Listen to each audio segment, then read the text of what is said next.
inquiétez de rien, mais en tout temps, faites connaître tous vos besoins à l'Éternel des armées.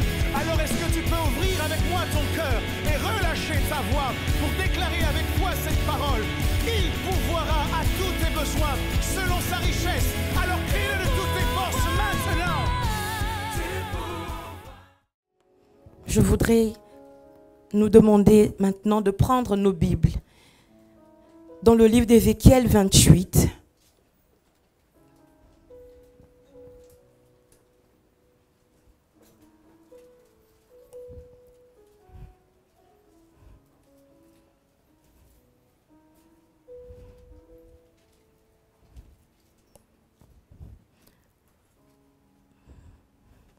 Ézéchiel 28, versets 13 à 14. Tu étais en Éden, le jardin de Dieu. Tu étais couvert de toute espèce de pierres précieuses, de sardoine, de topaze, de diamants, de chrysolite, d'onyx, de jaspe, de saphir, d'escarboucle, d'émeraude et d'or. Tes tambourins et tes flûtes étaient à ton service, préparés pour le jour où tu fus créé. Verset 14, tu étais un chérubin protecteur, aux ailes déployées. Je t'avais placé et tu étais sur la sainte montagne de Dieu. Tu marchais au milieu des pierres étincelantes. Alléluia. Ésaïe 14, verset 13.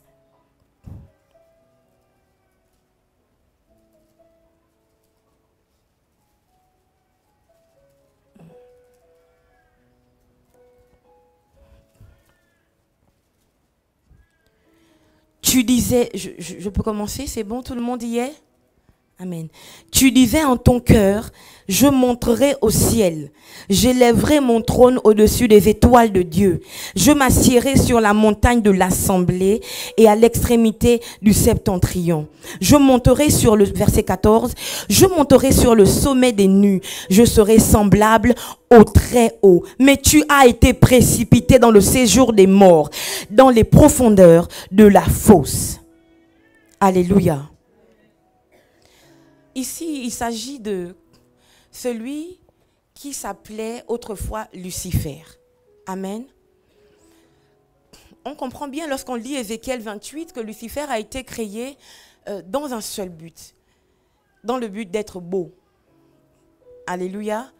Quand vous lisez ce qui est décrit ici, en fait, il était un ensemble de pierres précieuses. Alléluia. Il était un ensemble d'instruments de musique. Amen. Pourquoi je précise qu'il a été créé dans le but d'être beau? C'est parce que Dieu l'avait placé face à lui pour une seule chose, pour qu'il puisse l'adorer. Amen. Aujourd'hui, je voudrais parler de ce que j'ai intitulé « Qui sera adoré ?» Qui sera adoré? Vous allez comprendre pourquoi je le dis. Depuis l'éternité, il n'est question que d'adoration. C'est la vérité. Alléluia. Il n'est question que d'adoration. De qui sera adoré? Amen. Et lorsque vous voyez que vous êtes dans le chaos, en réalité, le chaos s'est produit à Éden. Parce que justement, il y a eu un conflit de qui sera adoré. Un conflit d'adoration. Lucifer a pris la confiance, si je peux le dire comme ça. Il a cru que parce qu'il était parsemé de pierres précieuses, parce qu'il était fait d'instruments de musique, parce que c'était l'ange le plus beau de tous les anges, alléluia, il a cru qu'à un moment donné, il pouvait ne plus être en face de Dieu, mais être au-dessus de Dieu. Il a pensé qu'il pouvait élever son trône au-dessus de celui de Dieu, alléluia. Et dans sa rébellion, Lucifer a emporté avec lui plusieurs anges, un tiers des anges du ciel. Alléluia.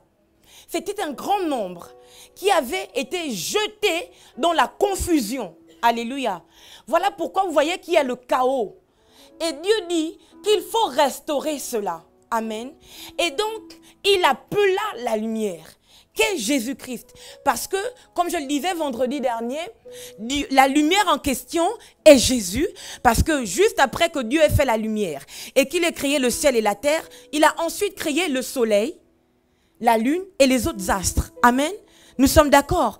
Donc quand Dieu dit que la lumière soit, il ne s'agit pas du soleil, ni de la lune, ni des étoiles. Alléluia. Il s'agit de Jésus-Christ, dont l'apôtre Jean parle dans le livre de Jean 1. Quand il dit que la lumière est venue parmi les hommes et les hommes ne l'ont pas reçue. Alléluia. Cette lumière, c'est Jésus-Christ, la parole faite chair. Alléluia. Amen.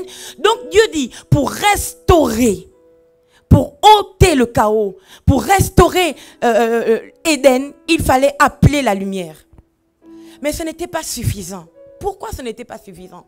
Parce que la vérité, c'est que tout a été fait, tout a été créé, amen, dans un seul but. Tout ce qui existe, les choses visibles comme invisibles, existent pour un seul but. Crier que Adonai est le seul vrai Dieu. Alléluia. C'est pour ça qu'au ciel, c'est 24 heures sur 24. Amen. Que les 24 vieillards et tous les anges qui sont autour du trône adorent l'Adonai en disant: tu es digne de recevoir la louange. Alléluia. Tu es digne de recevoir les acclamations. Alléluia. Il dit: toutes les langues et tous les peuples vont te célébrer, vont crier ta grandeur, ta magnificence, ta majesté. C'est pour ça que nous avons été créés, que tout a été créé, et c'est pour ça que Dieu existe. Alléluia. Et lorsque le serpent s'est laissé posséder par Satan le diable, parce qu'il ne s'appelle plus Lucifer à ce moment, tout était calme dans Éden. Tout allait très bien. Alléluia. Et là, encore une fois, le chaos est créé. À cause de quoi? Parce que Satan, le diable, a réussi à créer la confusion au sein d'Éden. Ça commence par Ève. Ève confond la position de l'arbre de la vie avec l'arbre de la connaissance du bien et du mal. Alléluia. Pour elle, c'est l'arbre de la connaissance du bien et du mal qui se trouve au centre du jardin. Or, ce n'était pas le cas. Alléluia. En fait, Satan l'a tellement séduite que pour elle, maintenant, dans sa tête, l'arbre qui est le centre même de l'Éden, c'est l'arbre de la connaissance du bien et du mal. Et du coup, elle le mange. Parce que pour elle, c'est le centre même de la vie. Alléluia. Alors que c'était une erreur. Et lorsqu'elle a mangé et que son mari a mangé du fruit, la confusion est rentrée dans Éden. Alléluia. Il y a encore un même problème. Le problème, c'est quoi? C'est que quand Satan, le diable, vient parler à Ève et détruire leur couple, il dit, paraît-il qu'il a été dit que vous n'avez le droit que de manger, vous n'avez le droit de manger aucun fruit du jardin. Ève dit non, pas du tout. Il a été dit qu'on a le droit de manger tous les fruits du jardin, en dehors du fruit de la connaissance du bien et du mal. Alléluia. Et au fur et à mesure qu'ils discutent, Ève, sa mentalité est complètement changée. Alléluia. Pour elle, le fruit le plus important à manger, c'est celui de la connaissance du bien et du mal. Alléluia. Mais il y a quelque chose de grave dedans. C'est que lorsque le diable vient lui parler, il dit: mais non, Dieu s'est trompé. Elle lui explique. Dieu dit en fait que si on mange cet arbre, on perd la vie. Amen. On mourra. Il dit: mais non, pas du tout. En réalité, si vous mangez cet arbre, vous deviendrez comme Dieu. Et si vous repartez au début, c'était ça le problème de Lucifer. Il voulait devenir comme Dieu. Tout n'est qu'une question d'adoration. Il n'y a pas de Dieu s'il n'y a pas d'adorateur. Alléluia. S'il n'y a pas d'adorateur, il n'y a pas de Dieu. Un Dieu qui n'a pas d'adorateur, ce n'est pas un Dieu. Alléluia. Donc, le diable se dit: si moi je ne peux pas devenir Dieu, alléluia, si il n'y a personne qui se positionne pour confronter Dieu, pour être l'égal de Dieu, je ne suis pas en paix. Je vais tout faire. Et il savait que s'il faisait rentrer dans la tête, dans l'esprit d'Adam et Ève, que eux aussi peuvent être Dieu, ou égal à Dieu, ou comme Dieu, ou avoir la même position de Dieu, le chaos est fini. Et le chaos rentre. Amen. Il sait que si Adam et Ève, qui ont été créés en réalité pour rendre la gloire, l'adoration à Dieu, se considèrent eux comme Dieu, c'est fini. Dieu n'a plus d'adorateur. Amen. Vous vous demandez pourquoi est-ce que je parle de cela? Je vais en venir à nous aujourd'hui au 21e siècle. Amen. en 2018. Alléluia. Ce n'est que ça depuis le commencement. Lorsque Moïse sort d'Égypte, Dieu laisse Moïse pendant longtemps. Je crois que c'est pendant 40 ans. Sans lui parler, sans rien dire. Alléluia. Et à un moment donné, quand il se révèle à Moïse sur le buisson ardent, Dieu arrive et il dit à Moïse, j'ai entendu les cris de mon peuple. Amen. Je voudrais que tu ailles en Égypte pour les délivrer de la main de Pharaon. Alléluia. Qu'est-ce qui se passe? Moïse se dit, mais si je veux dire que qui m'envoie? Dieu dit, ok, c'est ça la base.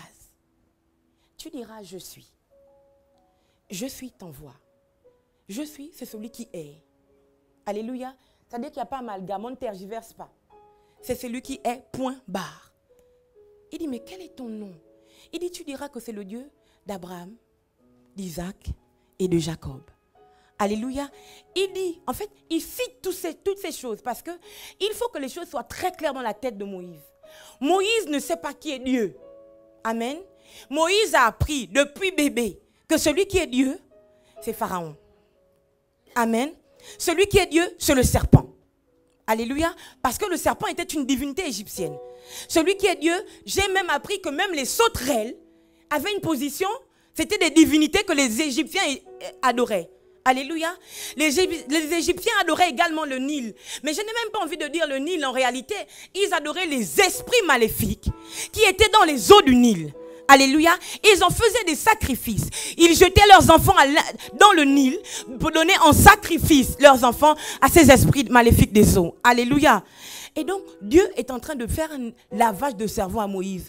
Comprends bien que moi, je m'appelle je suis. Je ne m'appelle pas Pharaon. Je ne m'appelle pas serpent ancien. Je ne m'appelle pas tous les noms des dieux égyptiens. Alléluia. Et il dit, je suis le Dieu d'Abraham, d'Isaac et de Jacob. Mais non, il n'a pas seulement dit le Dieu d'Abraham, d'Isaac et de Jacob. Il dit, je suis le Dieu de ton père, de vos pères, Abraham, Isaac et Jacob. Pourquoi? Parce que l'adoration a une origine. Alléluia.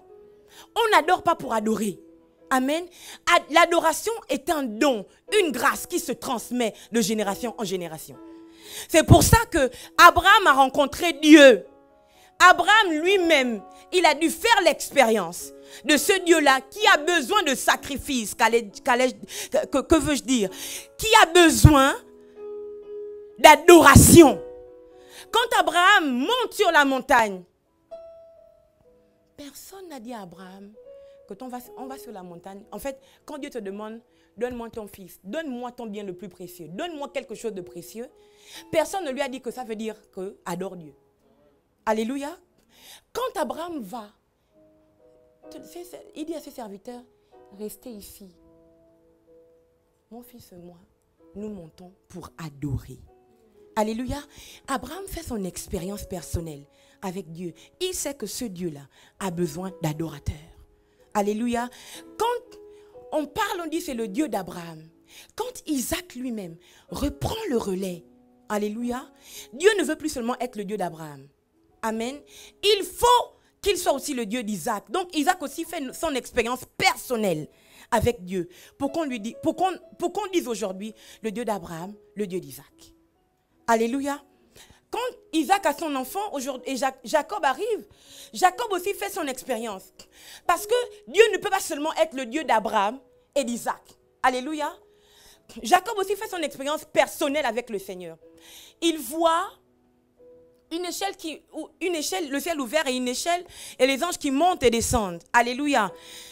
Jacob comprend que là, c'est la maison de Dieu. Et il prend une pierre. En fait, il bâtit un autel. Il verse de l'huile et il dort dessus. Alléluia. Jacob comprend que là, il vient de faire l'expérience de son Dieu à lui. Voilà pourquoi aujourd'hui on dit le Dieu d'Abraham, d'Isaac et de Jacob. Alléluia. Abraham a adoré. Il a transmis cette grâce à Isaac. Alléluia. Isaac a adoré. Il a transmis cette grâce à Jacob. Alléluia. Et quand on repart dans le livre de Jean 4, quand Jésus rencontre cette femme samaritaine, qu'est-ce qui se passe? C'est encore une question d'adoration. Alléluia. Oh oui, vous les Juifs, vous dites qu'il faut adorer à Jérusalem. Mais nous, ils étaient au puits de Jacob. Amen. Quand je vous dis que l'adoration se transmet de génération en génération, ils étaient au puits. Et ce puits, c'est Jacob qui l'avait creusé. Elle dit, nous, notre père Jacob, elle ne sait pas de quoi elle parle. En réalité, Jacob, là, c'est le propre père de Jésus. Amen. Et elle ne sait pas qu'en réalité, elle parle avec un descendant de Jacob. Et qu'elle ne peut pas être plus descendant de Jacob que Jésus lui-même. Alléluia. Nous, notre père Jacob nous a dit qu'on doit adorer ici, on doit adorer comme ça. Et là, la question arrive. Jésus parle et lui dit, il arrive un temps où on n'adorera plus ni à Jérusalem, ni sur la montagne, ni à gauche, à droite. Alléluia. Parce que l'heure vient, elle est déjà venue, où les vrais adorateurs adoreront le Père en esprit. Alléluia. Et en vérité. Amen. Mais laissons d'abord en vérité. En esprit. Alléluia. Et là, ça me fait penser à une histoire et nous allons lire. Et je vais commencer vraiment mon propos. 1 Samuel 5.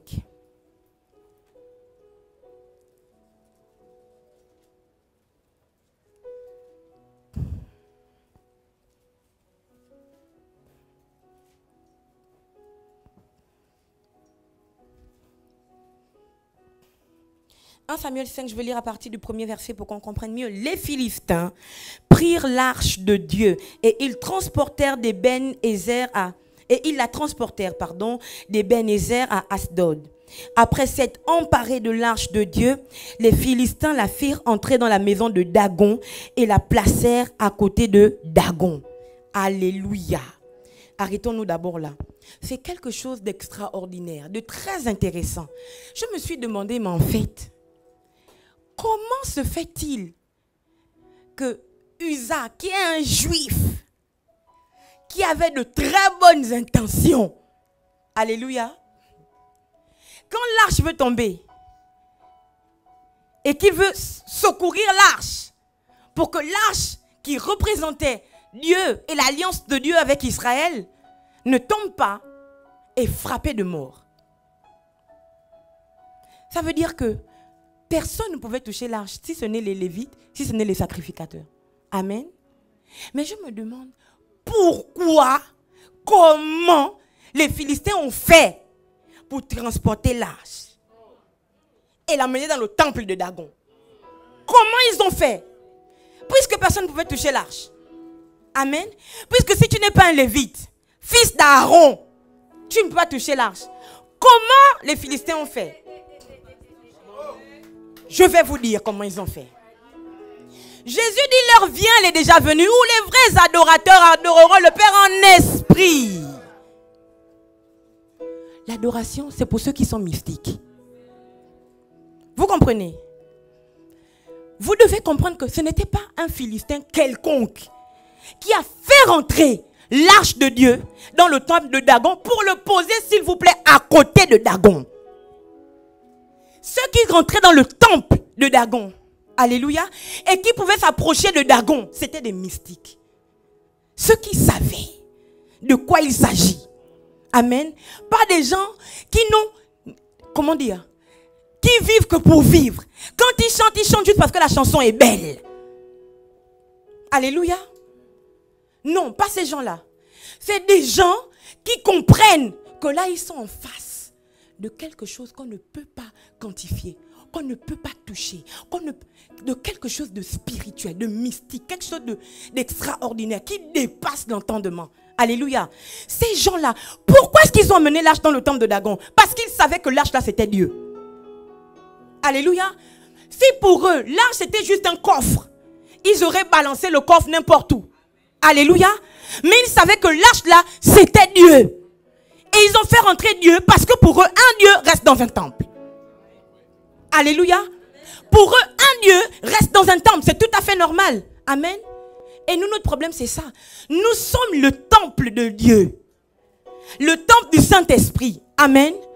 Mais nous n'avons pas la conscience que nous sommes, parce que nous sommes le temple du Saint-Esprit, le Saint-Esprit reste dans nous. Notre problème, le chaos, en fait, quand ils ont fait rentrer l'arche dans le temple de Dagon, le chaos est rentré en Philistine. Le chaos est rentré, les hémorroïdes, les plaies, les ceci, les cela. Vous comprenez? Notre problème, c'est ça. On vit le chaos, on vit l'échec, on vit la douleur. Parce que dans le temple, on a fait rentrer aussi Dagon. On a aussi fait rentrer ce qui n'est pas l'arche de l'alliance. En fait, eux, leur temple c'était Dagon. Tant qu'ils étaient avec Dagon, ils n'avaient pas de chaos. Amen. Mais quand ils ont fait rentrer un autre Dieu, il ne peut pas avoir de Dieu. C'est pas possible. Un être humain, un temple, ne peut pas posséder deux dieux. C'est impossible. Si vous avez les problèmes, comprenez que vous êtes un temple. Vérifiez à l'intérieur de vous. Est-ce que l'arche de l'alliance, c'est le seul temple, c'est le seul Dieu qui est en vous? Vérifiez. Vérifiez ça. Et je vais vous dire, qu'est-ce qui se passe pour mieux expliquer. Il faut que j'aille vite lire, parce que ça monte. Après s'être emparé de l'arche de Dieu, les Philistins la firent entrer dans la maison de Dagon et la placèrent à côté de Dagon. Le lendemain, les Asdoniens qui s'étaient levés de bon matin. Avant de continuer à lire, je vais m'arrêter là. Le lendemain, les Asdoniens qui s'étaient levés de bon matin trouvèrent Dagon étendu la face contre terre devant l'arche de l'Éternel.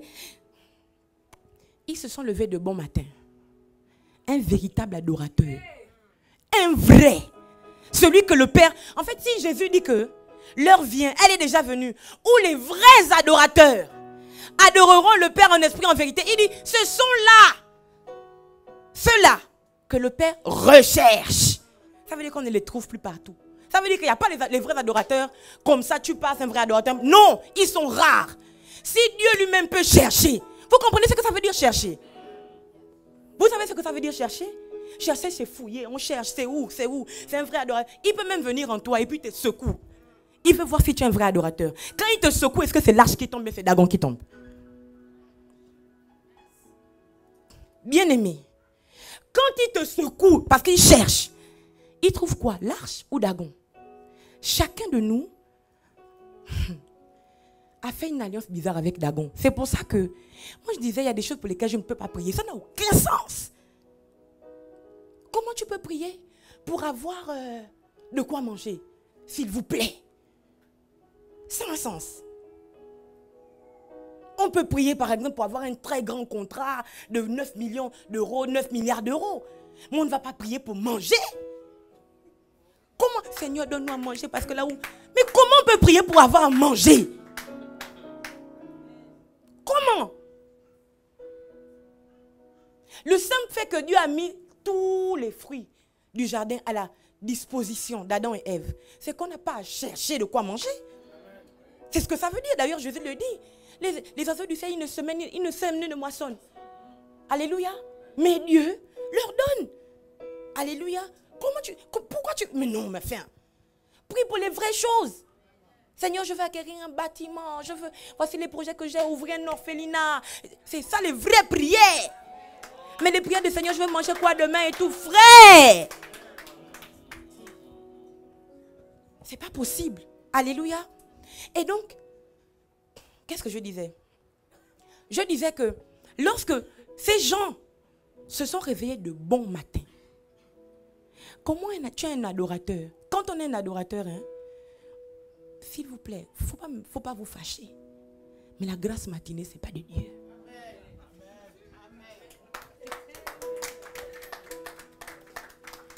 Je vous demande pardon. La grâce matinée, ce n'est pas de Dieu. Parce que Jésus lui-même, le propriétaire de la chose de Dieu là, il se réveillait à l'aurore. Alléluia. En fait, on ne savait pas où Jésus habitait. Personne ne pouvait dire que la maison de Jésus c'était là. Non. Lui-même il avait dit, le Fils de l'homme n'a pas d'endroit où poser sa tête. Donc Jésus c'était là où il trouve, il dort. Mais on savait au moins qu'il y avait un endroit sûr et certain où on va trouver Jésus. C'est à la montagne le matin très tôt en train de prier. Comment toi tu es un adorateur? Toi, tu dors jusqu'à midi.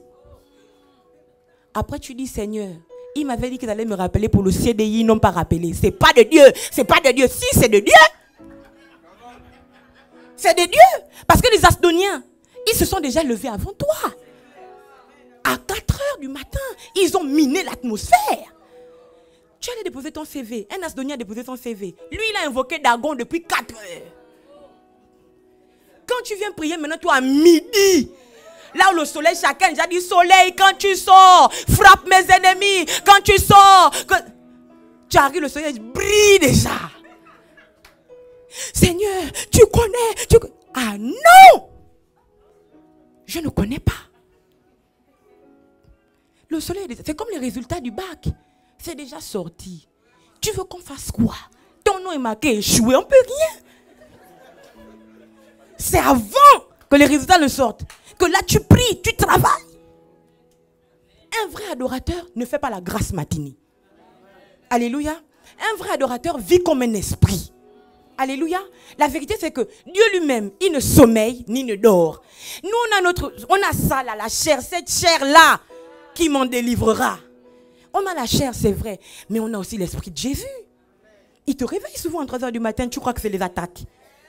Ce n'est pas les attaques.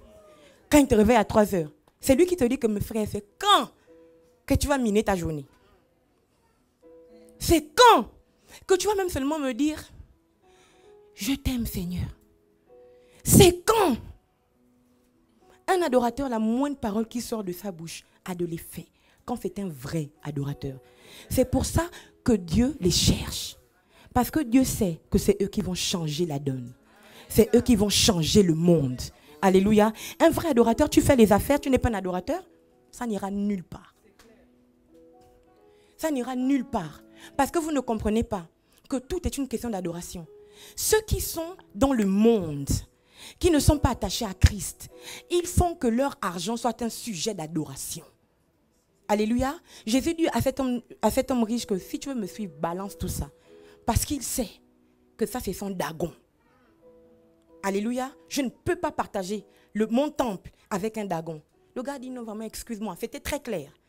Je préfère ma richesse que toi, Jésus. C'est une question d'adoration. Tu es un homme d'affaires, une femme d'affaires. Toi, tu dors jusqu'à 13 heures. Quand on t'appelle, allô, oui, maman. À 13 heures du matin. Moi, je demande pourquoi ta voix est comme ça. Tu viens de te réveiller. Oh non, mais ça fait combien de temps? Dis-moi aujourd'hui là. Combien j'attends? Combien de temps que tu t'es réveillé? Bon, 10 minutes par là. Voilà, donc ça change quoi? Il est 13h30. Tu t'es réveillé 10 minutes. Ça veut dire que tu t'es réveillé à 13h20. C'est différent. Alléluia. Un vrai adorateur se lève au matin. Ces gens se sont levés au matin. Très tôt. La première chose à laquelle ils ont pensé, c'est d'aller au temple. Vous allez dire que vous habitez très loin des temples. Ah là là. Les temples, c'est ma maison. Vous habitez très loin de l'église. Vous ne pouvez pas venir au temple. Mais les choses ont changé. Vous devez vous lever très tôt au matin pour rentrer à l'intérieur de vous. Parce que vous-même, vous êtes le temple.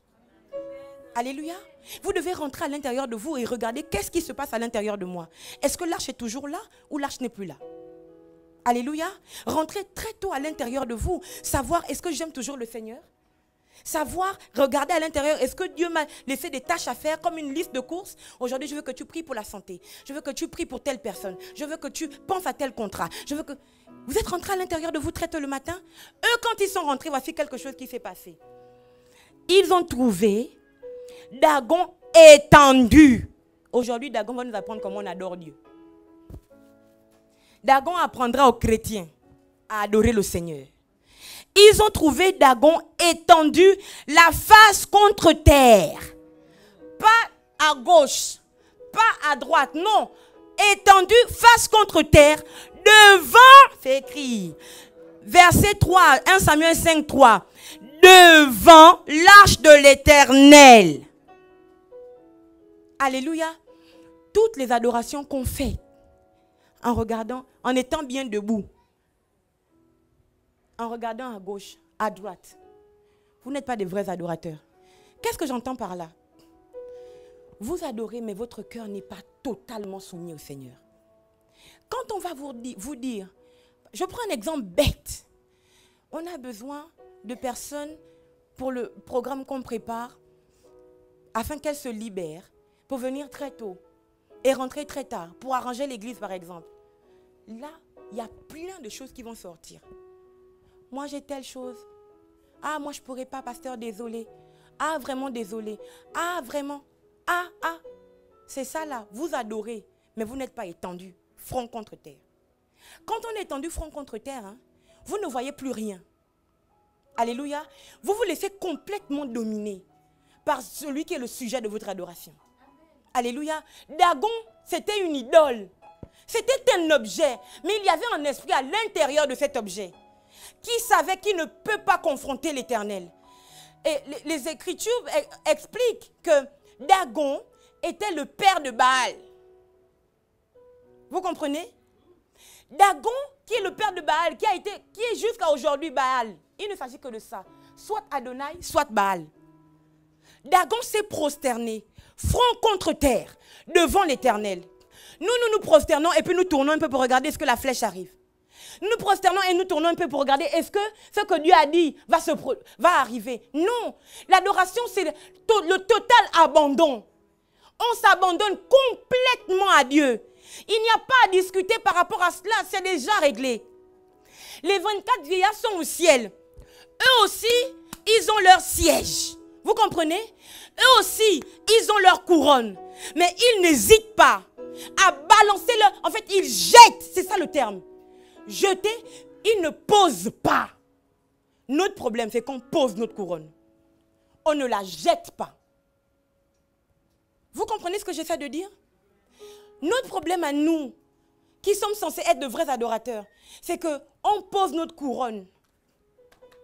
Je la pose quelque part, quand je vais finir. Non, vous devez jeter. Quand tu jettes quelque chose, quand tu jettes ça comme ça, tu ne sais pas où c'est tombé. Si ça se casse, ça ne se casse pas, tant pis. Parce que la seule chose qui compte pour toi, c'est de te trouver si vil devant l'Éternel. Te trouver si rien devant lui. Lui dire, Seigneur, je ne suis absolument rien. Et toi, tu es tout. Alléluia. C'est cela que Dieu attend de nous.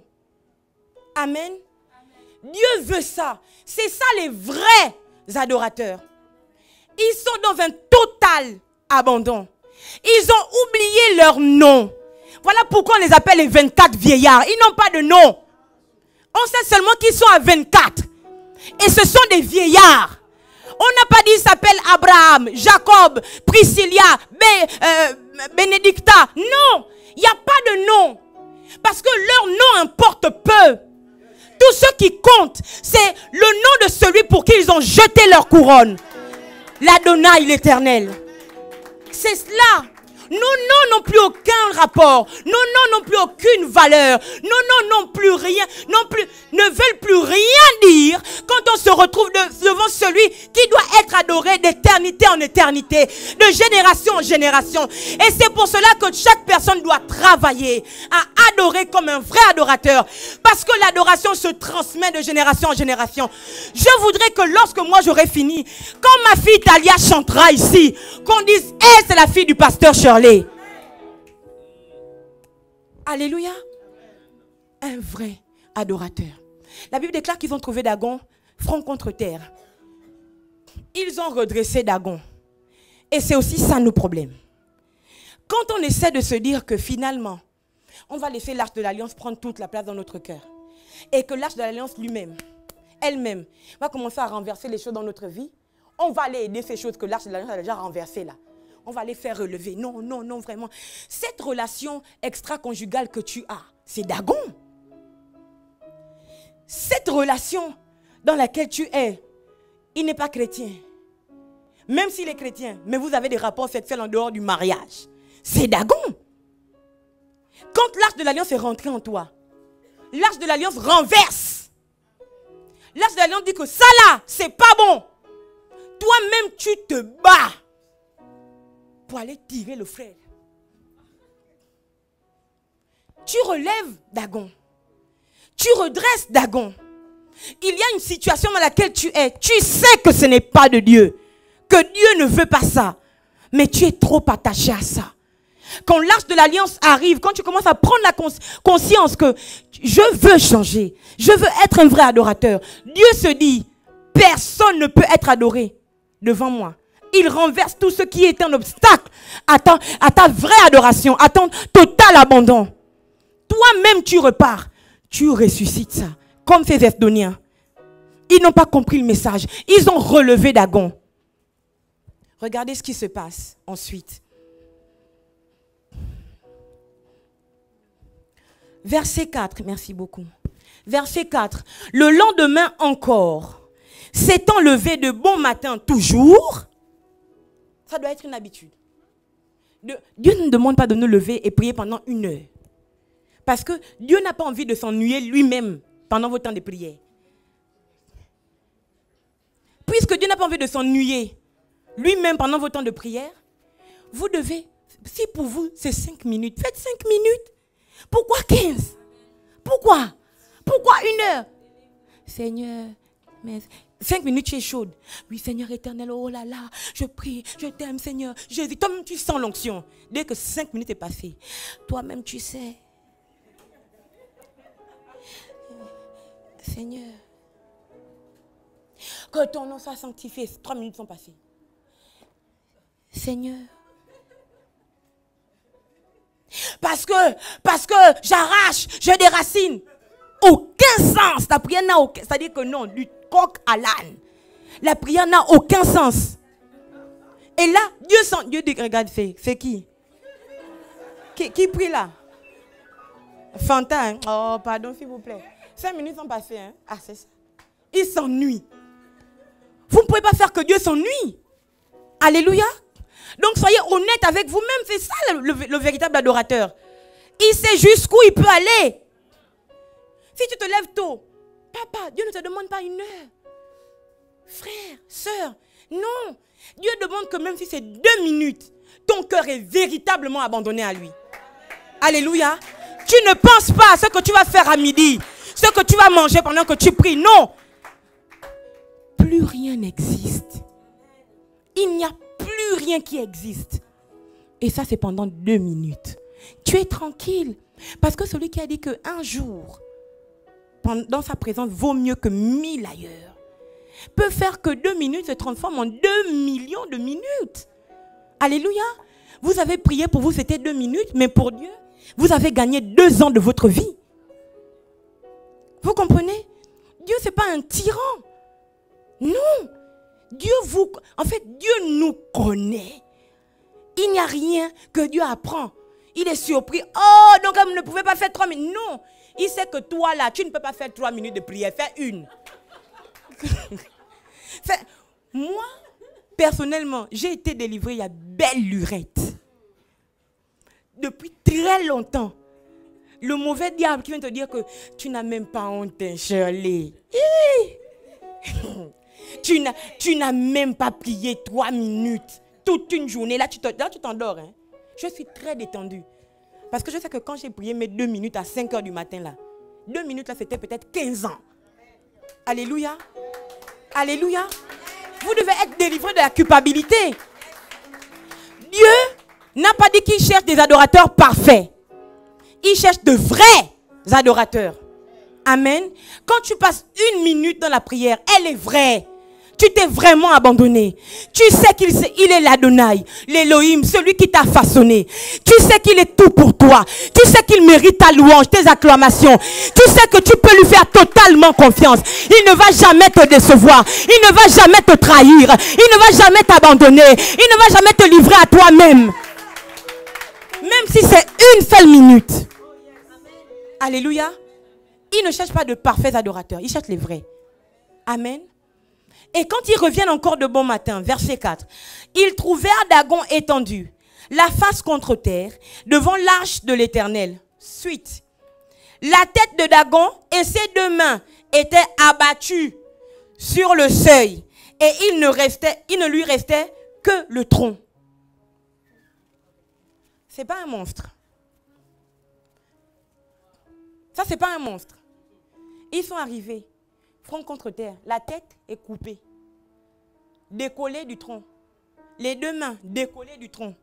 Il ne reste plus que le tronc des Dagons. Ça, ce n'est pas un monstre. Amen. Malgré ça, ils ont quand même encore essayé de relever Dagon. Et voici des enfants de Dieu qui se baladent avec des monstres. Dieu a déjà cassé une situation qui n'est pas de Dieu dans votre vie. Mais vous vous accrochez quand même à la petite miette, à ce petit tronc.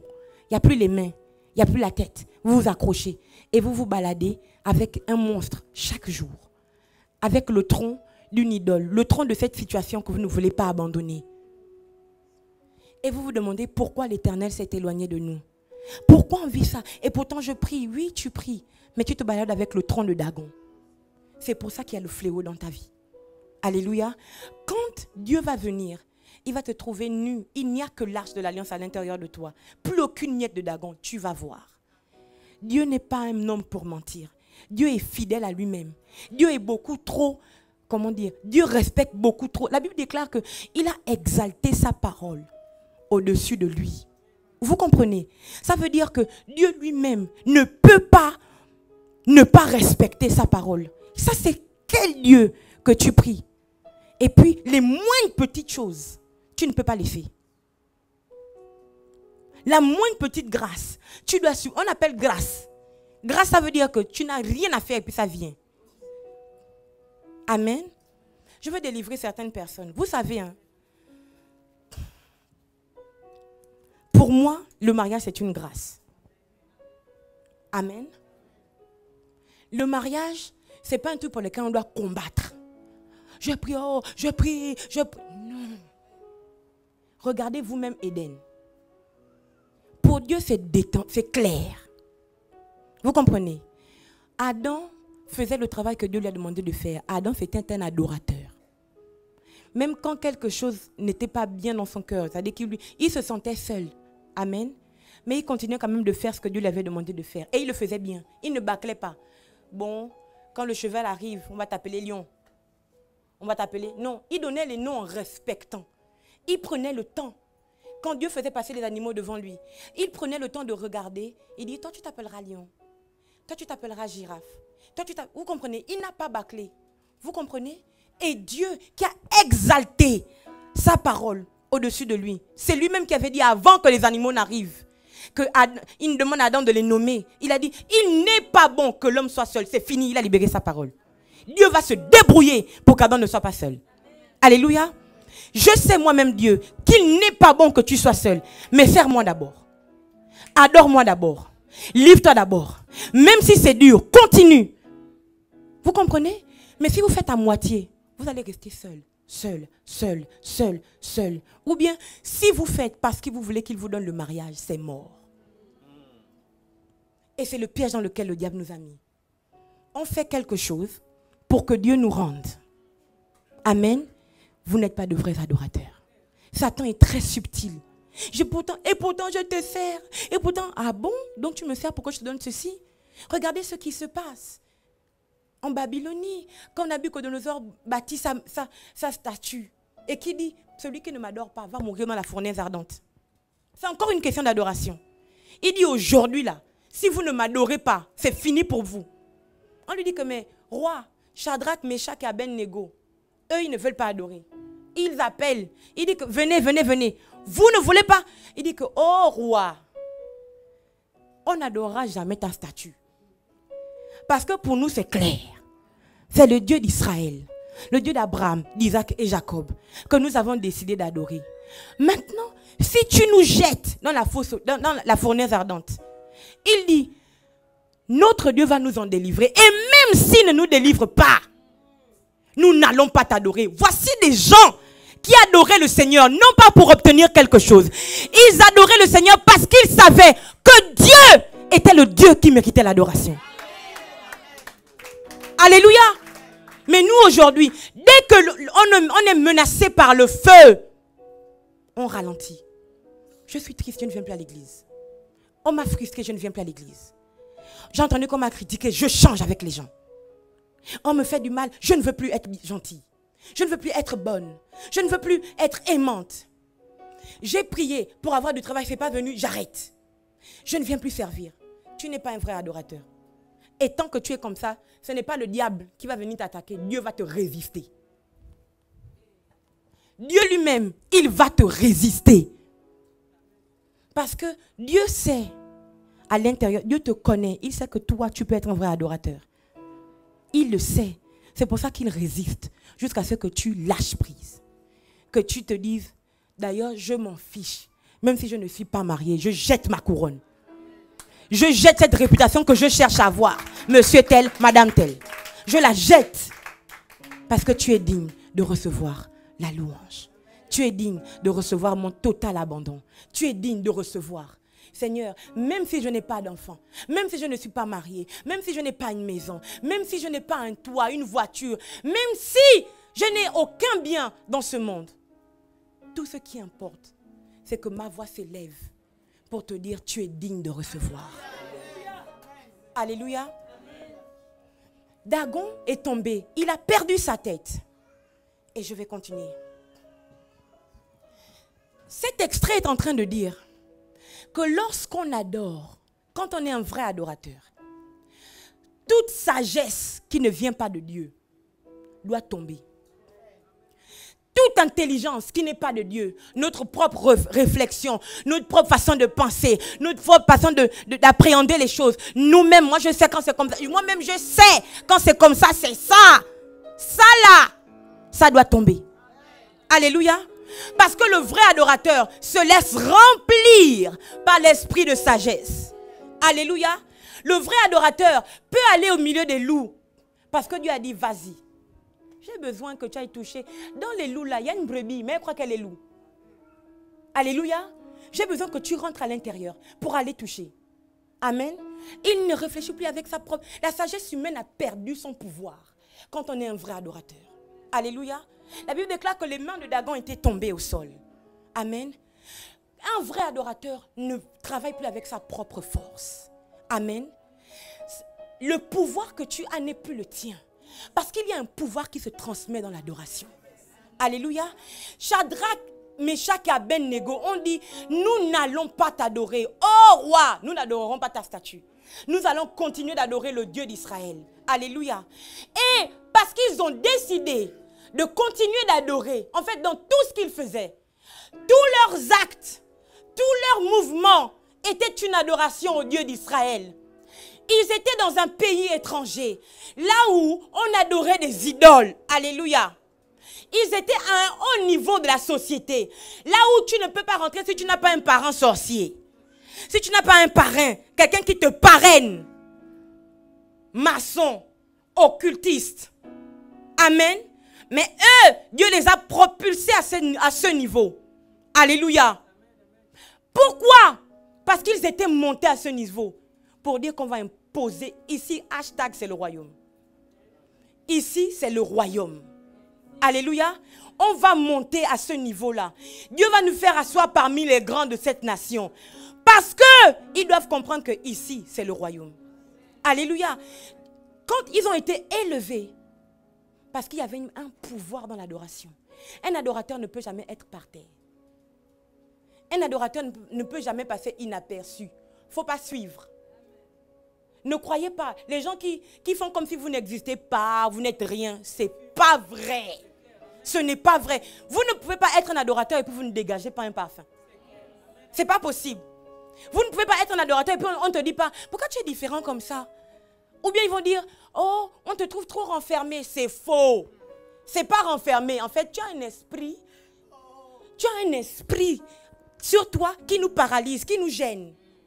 Devant un adorateur, on ne peut plus dire des gros mots. Ce n'est pas possible.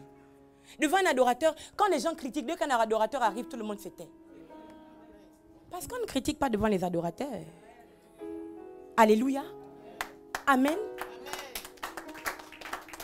La force avec laquelle vous travaillez, elle ne vient plus de vous. C'est pour ça que l'image de Dagon, c'est les mains tombées. Amen. Un adorateur puise sa force dans l'adoration. Un adorateur, lorsqu'il adore, il y a un transfert de pouvoir. Vous comprenez? Il y a un transfert de pouvoir. Pourquoi? Parce que Dieu veut vous garder pour que vous continuez d'adorer. David a dit, Seigneur, regarde, on m'assaille de partout. Oh Dieu, mais je tiens à te dire que dans la fosse, on ne peut plus t'adorer. Dans la fosse, on ne peut plus te louer. Dieu a dit que, oh, il me menace. Il est en train de... Ça voulait dire que si tu ne me protèges pas et que mes ennemis arrivent à me tuer, c'est fini. Tous les beaux chants que j'écris là, tous les psaumes là, allez, ça s'arrête tout de suite là. Dieu a dit, mon Dieu, qui va encore me louer avec la lutte et la harpe, qui va encore me louer, qui va encore m'adorer. Je ne peux pas. Allez, les anges qui travaillent à l'adoration, allez-y. Tous autour de David. Il ne doit pas tomber dans cette fosse. Ses ennemis ne doivent pas se rire de lui. Protégez sa vie. Protégez sa vie. Parce que j'ai besoin qu'il m'adore. J'ai besoin qu'il me loue. Quand lui, il me loue, c'est différent. Quand lui, il m'acclame, c'est différent. Personne ne peut atteindre la vie de David. Personne ne peut atteindre la vie de Priscilla. Personne ne peut atteindre la vie. Parce que quand elle m'adore, quand elle déclare quelque chose, oh Seigneur, tu es ma vie, ma joie. Tu es tout ce que j'ai, Seigneur. Tu es celui en qui je crois.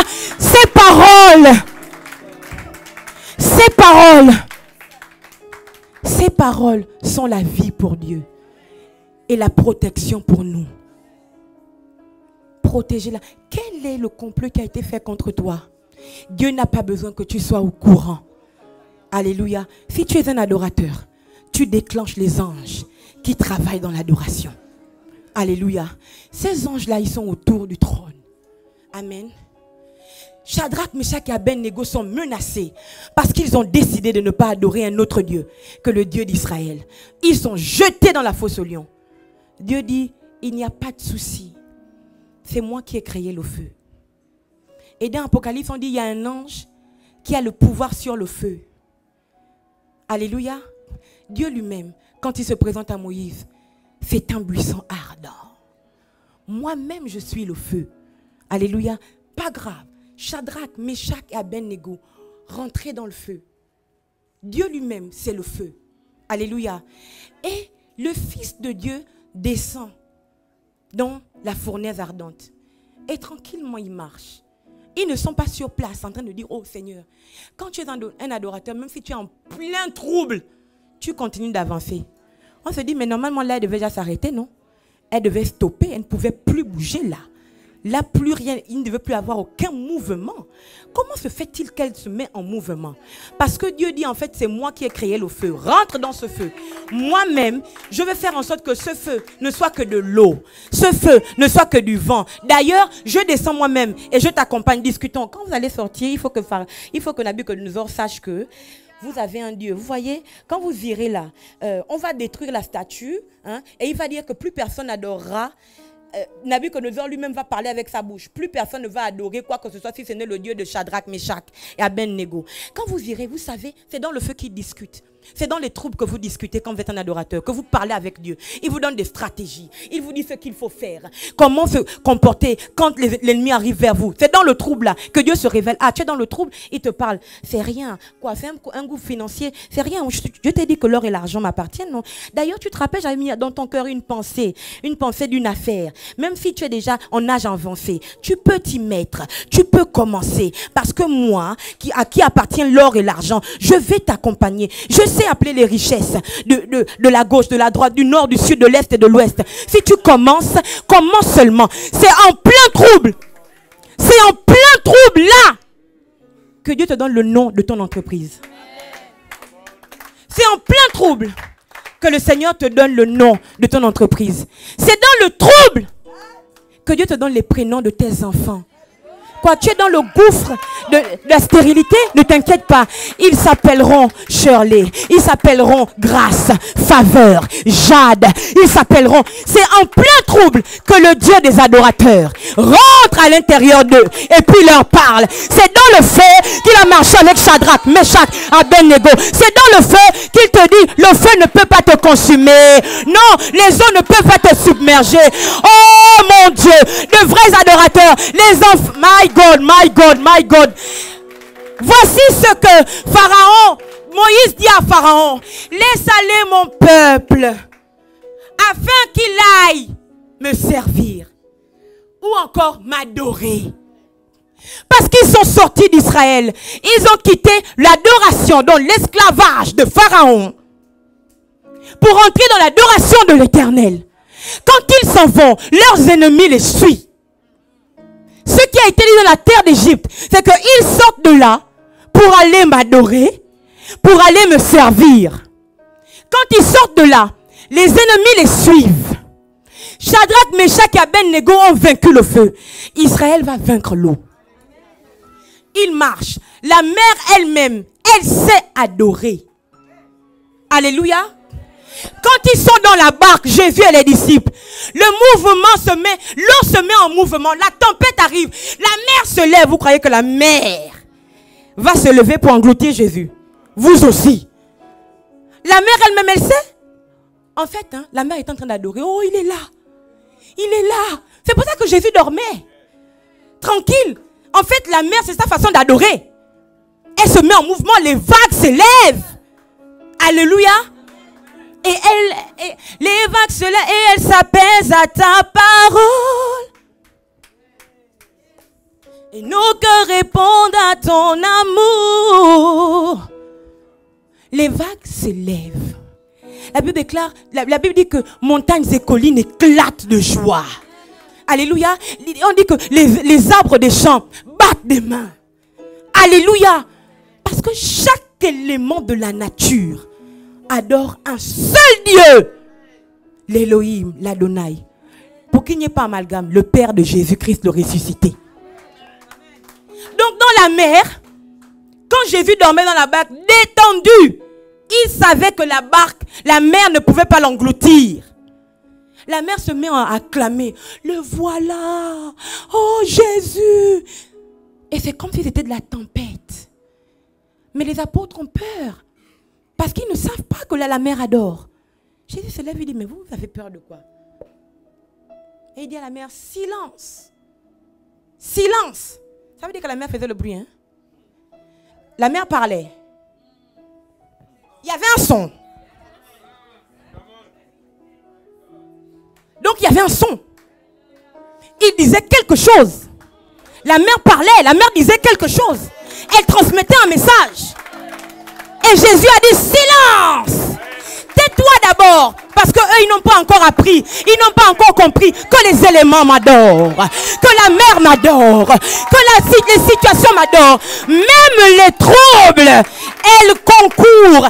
Ils se mettent en mouvement. Les situations se disent, je vais te défier, je te défie. Parce que Dieu doit bénir cette femme.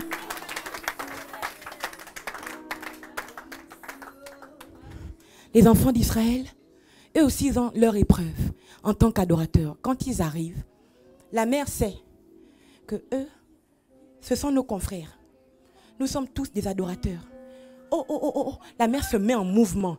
Dire qu'en tant qu'adorateur, qu'un vrai adorateur ne peut pas laisser son frère mourir. Amen. Un vrai adorateur ne peut pas laisser son frère dans le trouble et ne rien dire. Un vrai adorateur ne peut pas avoir perdu la sensibilité, la compassion de Jésus. C'est pas possible. Un vrai adorateur a tellement de compassion pour son frère. Même si ce frère m'a fait du mal, je ne peux pas le laisser dans ce trouble. Ce n'est pas possible. Parce que nous sommes frères d'un même Père. Nous avons reçu le même mandat. Révéler Christ à ce monde qui a tellement besoin de lui. Les Juifs arrivent et ils se disent, nous sommes foutus, nous sommes abandonnés à nous-mêmes. La mer est beaucoup trop grande, nous n'avons rien pour aller plus vite. La mer dit en fait, ne vous inquiétez pas. Nous aussi on adore l'Élohim qui nous a créés. Et c'est ensemble que nous devons faire monter des acclamations vers l'Élohim qui nous a créés. Et la mer s'organise. Toi de ce côté, laisse passer les autres adorateurs. Il faut qu'ils passent. Même si tu es fougueuse, contiens-toi parce que ton frère ne doit pas mourir. C'est aussi un adorateur. C'est en toi que Dieu a déposé l'onction pour soutenir, relever, restaurer ton frère. Contiens-toi. Et la mère s'élève. Elle s'est organisée pour ne pas être un obstacle à son frère. Elle s'est organisée pour ne pas travailler avec Pharaon. Comment on est des adorateurs? Mais on travaille avec Pharaon. On travaille avec Nabucodonosor pour détruire nos frères. Quel est le Dieu que vous adorez? Quel est son nom? S'il vous plaît. Quel est son nom? Un adorateur ne murmure pas contre un autre adorateur. Parce que les murmures, c'est aussi une adoration. Vous comprenez? Une adoration à celui qui détruit. Vous comprenez? Un vrai adorateur sait reconnaître. La mer s'est mise en mouvement. Les enfants d'Israël sont passés. Quand ils sont passés, Pharaon et son équipe ont cru que la mer s'était écartée. Et pourtant, c'était aussi des êtres humains, les Égyptiens. Mais quand ils arrivent dans la mer reconnaît. Ils n'ont pas le parfum de vrais adorateurs. La mer sait que ceux-là, ce n'est pas de vrais adorateurs. La mer s'est mise en mouvement pour lutter avec leurs frères adorateurs. La mer a englouti Pharaon. Alléluia. Si vous êtes de vrais adorateurs, il n'y a rien. Est-ce que c'est le feu? Le feu ne peut pas vous détruire. Le feu ne peut pas vous consumer. Alléluia. Shadrach, Meshach et Abednego sont sortis de là. Leurs vêtements ne sentaient même pas l'odeur de la fumée. Qu'est-ce qui s'est passé? Le feu à l'intérieur, ce n'était plus le feu que ces gens-là avaient chauffé. Non. C'était un feu qui s'était mis du côté de Shadrach, Meshach et Abednego. Le feu a perdu sa capacité à détruire. Le feu a perdu la capacité même de laisser une odeur, l'odeur du brûlé. Le feu a dit non, c'est bon, je jette mon pouvoir. Je jette ma couronne. Parce qu'un seul en est digne. Moi aussi, je vais adorer le Dieu de Shadrach, Meshach et Abednego. Un feu qui a été allumé pour détruire des adorateurs. On voulait les tuer parce qu'ils avaient décidé d'être des vrais adorateurs. Et le feu s'est mis en mouvement. Le feu a dit, le pouvoir que j'ai de consumer, je le perds. Qu'est-ce qu'il a fait? Il a jeté sa couronne comme les 24 vieillards. Il a jeté son pouvoir. Alléluia. Amen. Je ne sais pas si je parle à quelqu'un ce matin. Je voudrais qu'on se lève. Je voudrais qu'on se lève. L'adoration n'a pas fini. Ça n'a pas commencé par nous.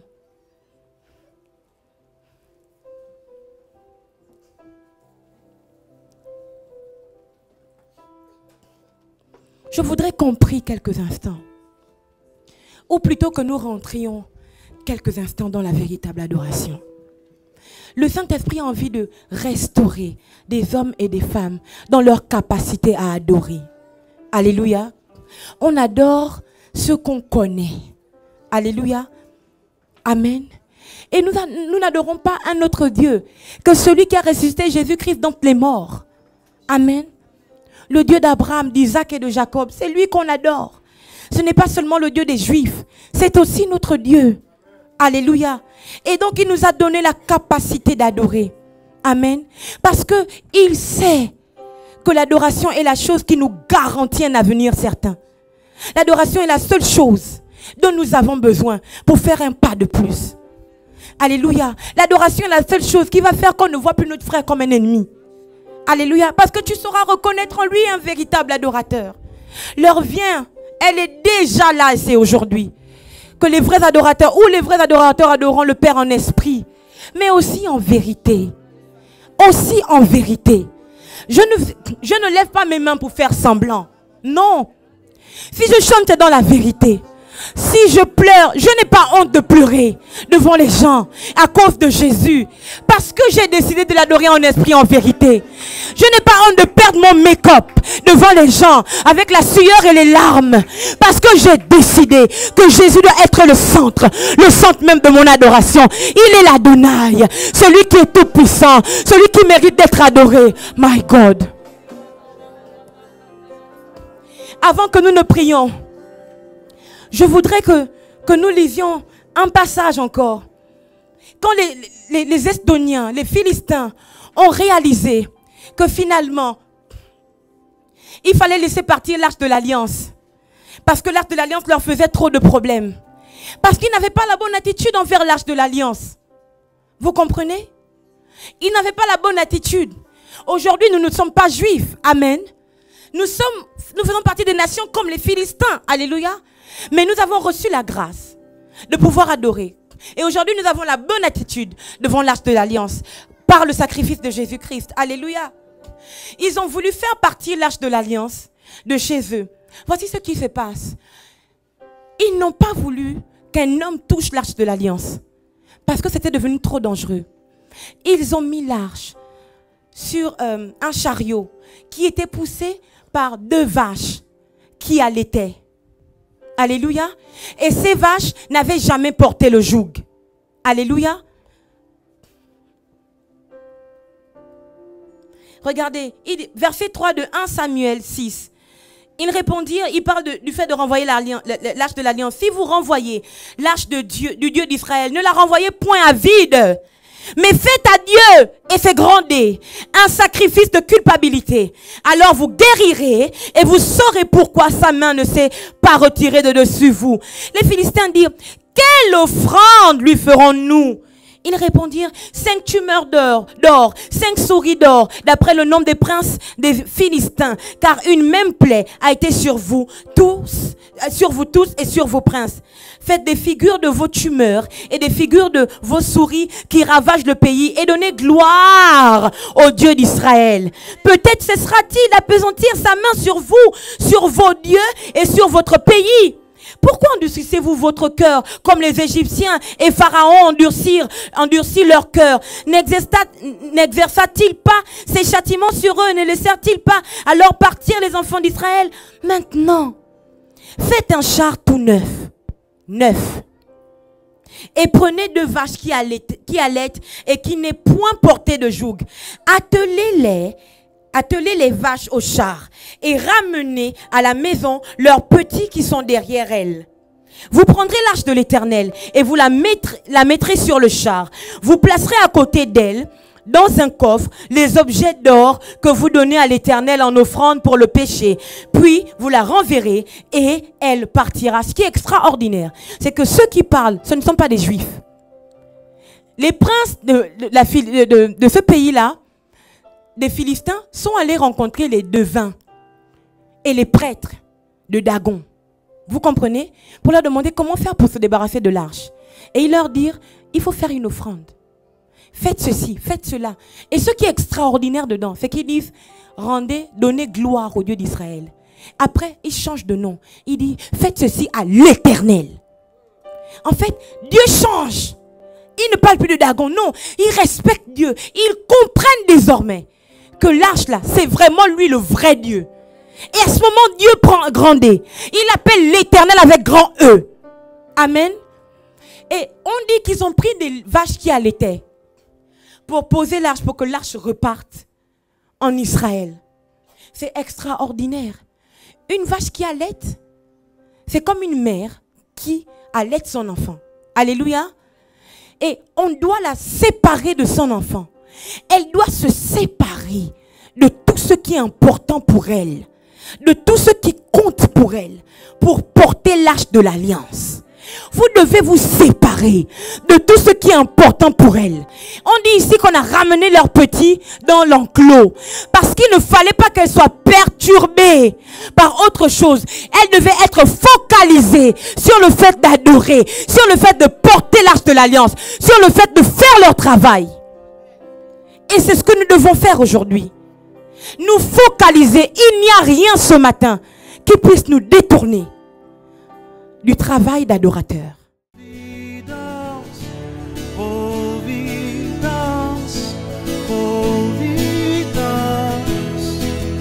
Une fois d'avant.